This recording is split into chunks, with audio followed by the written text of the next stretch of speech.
Hey everyone, Rascal here. And Mama, welcome to our podcast. Since we've already covered the 2019 reboot of Carmen Sandiego, now we're going back to the very first animated series, Where on Earth is Carmen Sandiego? In this first animated series, the original world-famous thief Carmen Sandiego plays an intricate game of cat and mouse with teen ACME detectives Zack and Ivy. Also, Robin! Yes! And before we start, be sure to like, subscribe, and click the notification bell to get updates on future podcasts and multiple pause videos. Absolutely.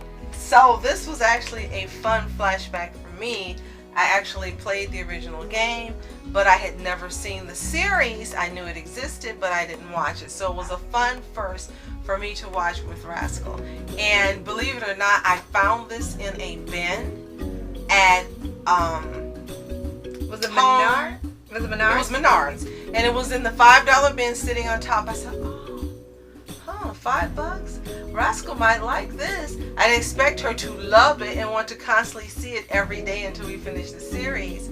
But it was fun taking this journey with her and playing the games, answering the questions that came up during the series, and then telling her more about the video game. Yeah, I know it was 8-bit, and you know, not knowing the people who were on the show and getting excited about Scott Menville. But it was such a fun journey. So I'm glad, just like with our Pokemon journey, we were able to take the Carmen Sandiego journey together as well. Yes. And you know, since we had seen the reboot, I kind of wondered what was the original like, because I remember Mama telling me some things were really different for the reboot. Just like Voltron was almost a whole new thing from the original. And so I want to see. I always told her, like, I always want to see the original show. I want to see what they adapted into the 2019 one. And I saw quite a bit that they adapted. And usually there are times when they say, okay, the reboot's better than the original, or the original was better than the reboot. I think this time both series are good in their own way. Absolutely. Because this version was first, and it's the first time they try to do a story with Carmen, because apparently she didn't have one in the games or the game show. And then the reboot expand on that and trying to make an entire world out of it. So I think both shows did a good job in their own way. This was great as being a very fun, adventurous series. And then the reboot does a great job of being a espionage, spy, action show. We have to remember that when it originally came out in '94, this was a big deal. It was something different that hadn't been done at that time. The closest was Where's Waldo? So they both were neck and neck. You had a guy and you had a girl. And what also was great about this is that as part of the main cast, you had 3 huge voice acting heavy hitters who weren't huge at that time. You had, of course, Scott Menville as Zack. Yes. And you had Jennifer Hill as Ivy, as well as Roger Bumpus as the Chief. Right. For the entire duration of the series. There were no replacements. They stayed the entire series. Right. And then as Carmen herself, you had Rita Moreno, who is an ESCOT. She's won an Emmy. She's won an Emmy. She's won a Grammy, an Oscar, and a Tony, an EGOT, not an ESCOT. And at that time, for her to do the voice of Carmen Sandiego was like a superstar appearing on a show doing a voice, because she didn't do it. So that was another first in her belt that she's done. And as we were saying, it would be wonderful if she returned in the reboot, if there's a season 3, and voices Carmen's mom. Yes. Because if you haven't seen it, sorry, spoilers, fast forward. Carmen's mom's going to come into the scene. And we're hoping that it's Rita Moreno who voices her. Right. So that would be awesome and fantastic, because Rita Moreno is awesome and fantastic. Right. And what's really wonderful about Rita Moreno is that Rascal's learned to love her. She's learned her from her. She learned about her from me. I love her. I learned about her from my mom. She was wonderful for my mom because she learned about her from her parents. So she's got all these generations going on that people love Rita Moreno. Yeah. Well, I don't mean that. Our Nana actually watched Rita Moreno, forgive me, in West Side Story. And that's where she knew her from. Okay. So everybody, you know, it's like a passing forward of the torch of Rita Moreno.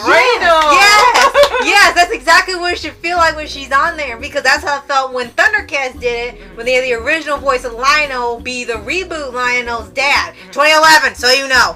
Yes. So if you haven't seen it, you should see it. You should buy it. Hopefully you get it for $5 like I did. But it's so much fun watching this. Season 1 and Season 2 are different.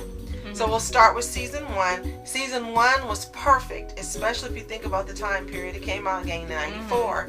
It was high animation. It was action. Right. It was drama, suspense, mystery, comedy. Right. And it had Scott Menville. Yes. And I kept saying, he was in training for Robin and Nightwing. He was in training for Robin and Nightwing because in this show, he was computer expert. He spoke every language on the planet. Every time they went somewhere, he would know how to speak the language. He was a daredevil. He was adventurous. And he was unfortunately, he was a sidekick to his sister. Right. But other than that, everything hinted toward sidekicks. Robin in Teen Titans and Robin, Nightwing, and Young Justice. It was like he was born to play the role, to voice those roles, and this was the beginning of it for him. Right. And Season 1 also, well, actually both seasons have it, but it's a little more of a challenge in Season 1 where they had every commercial break, they would have where they asked the viewer a question, and then it would be something that they kind of just covered in the show, like where was the capital of this state, the capital of this country, what's the currency called for this country, and then when it comes back from break, you see if you got the answer right. Right, and the answer was always within the episode, but what I love is they didn't make the answer obvious. After a while, I kind of was able to guess what questions were coming up, but in the beginning, you were surprised at what questions you were asked. And we got a 98% correction rate. Right. We missed 2. Right. Only episodes. 2. Yes. And they also still have the thing of Player. So Player was a character in here, but it was in the real world. Right. And then the world for Carmen Sandiego was in the game. Exactly. So now I get what you were saying, that it was a game. So Player was real, and then they were just playing the game. Then later in Season 2, they added a female player. So, and then they start alternating, like one episode would be the boy player, next episode would be the girl player. And the girl player has sass. So what was why? funny is that when Carmen would talk to the boy player, she would be real sassy and had an attitude. Right. But when she talked to girl player, she would talk to her in a sweet Right, it was a tone, whole and it different. was very motherly, and it was hilarious. Right. And I think it's funny because when you see the player in the reboot, it's like, wait a minute, Player's an actual character in here, so now we get the namesake for it. The player was supposed to be the viewer.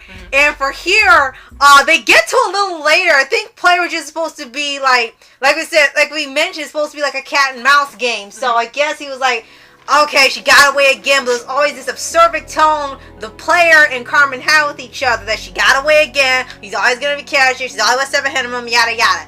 And that kind of went away, unfortunately, with Season 2, because it started being less about fun, trying to catch her, and more about, okay, you gotta catch her, this is serious. They started taking it a little too seriously. And it became all focused on that. Yeah, as you said, the adventure, the fun, the educational part of it, all of it together made it fun. It reminds me of the books you used to love to read, Geronimo Stilton. They were the same way. And as you said, in Season 2, that was gone. Yeah, suddenly Player was a little more like when they have those chief cops on the TV show, like Bullock, where they're trying to catch the person no matter what they did. Even if they did do some good, it didn't matter. The person's a criminal, they're going to jail, there's no redemption. And so, the first season, Carmen was really concerned that they didn't get hurt. She would help them out. Yes. And she did the same in Season 2. But Zack and Ivy got attitude. Yeah. They didn't care if she got hurt. They didn't care what happened. They actually caught her. She had gotten hurt, and they handcuffed her anyway. Yes. A criminal is a criminal. What happened? The thing was, they knew she wasn't completely bad. They just knew she had to be brought to justice because of her stealing. That was the thing. They're like, she wouldn't do that to people. She wouldn't kill somebody. They would know. It's like, they're like, oh, did Carmen do that? Like, no, she wouldn't do that. And that was it. And then one episode in Season 2, they thought she had died. And they were all sad and having a tribute and all of this. And then when they found out she was alive 2 episodes later, it was back to, gotta get her. I don't care what happened. It's like, but you were sad she was gone. Now you're back to being... Right? So I kind of like what they did this is one of the few things I like, the changes they did for 2019 with Zack, Ivy, and Player. We know for the reboot they're all together instead of being the rivals, which people are thinking it's going to develop them being rivals since it's supposed to follow the pattern of the original. I kind of like what they did for Player. Well, not only just making him a character, but they made him Carmen's best friend, and they actually grew up together for a few years. Actually, like, she had the connection with him, and she even had the personality of both live action players in the original. He was modeled after the boy player in live action, and then he had the attitude of the female player in season 2. So they combined both players into the Finn Wolfhard player. Yes. So I kind of like they did that, gave him his own personality, and he was Carmen's friend. So I kind of like they actually build a connection with them in that one. Now, I liked that we got to actually see where the Carmen Sandiego reboot character came from, because I kept telling you, I said, Carmen Sandiego, she was in her 30s. She was older. Why is she so young here? Because in the second season, we actually got to see her backstory. And she was a big girl. She was tall and strong and beautiful. And they showed her when she was first working and training with ACME. Right. And we were like, okay, that's where this girl right. comes from in the like, new one. Like, that's it why made total sense. Right. And so that was fun to see. You got to see her backstory. Her life, and a lot of it does line up with the reboot. They didn't stray very far from the original story. Right. And she was all capable from the beginning, even as a teenage girl with ACME. So that was really fun to learn the backstory, and that's where the character comes from the reboot. Right. And, two more things we definitely got to bring up. Would one be the villains for Vile. We know in the reboot that she works for Vile. Vile is its own organization where they train thieves. Well, in here, the original story is that Carmen ran Vile. And you actually get to see where some of the villains come from. Like, they had Cerebellum. Not to confuse with the Powerpuff Girls Cerebellum. Because that's where they got it from. Right. And they had Maelstrom.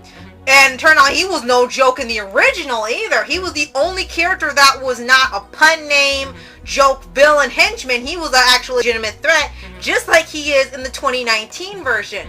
And the thing was, they were the only two that really made it into the new one. Everyone else was new besides Tigers, who they made into a real character. Yes. Because everyone had a ridiculous name, and some of them were just so out there that you knew it wouldn't fit with 2019, or else you would lose the seriousness. You'd be like, Honolulu, be like, okay, well, I just stopped caring about this now. So they knew not to throw in all the pun names, just the ones they knew would fit with the theme. And that's because for the Netflix series, you can tell there's a larger target audience. It's not just kids. They want the people probably who originally watched the first series, the game players, the new younger viewers, teen viewers. They are hitting for everyone.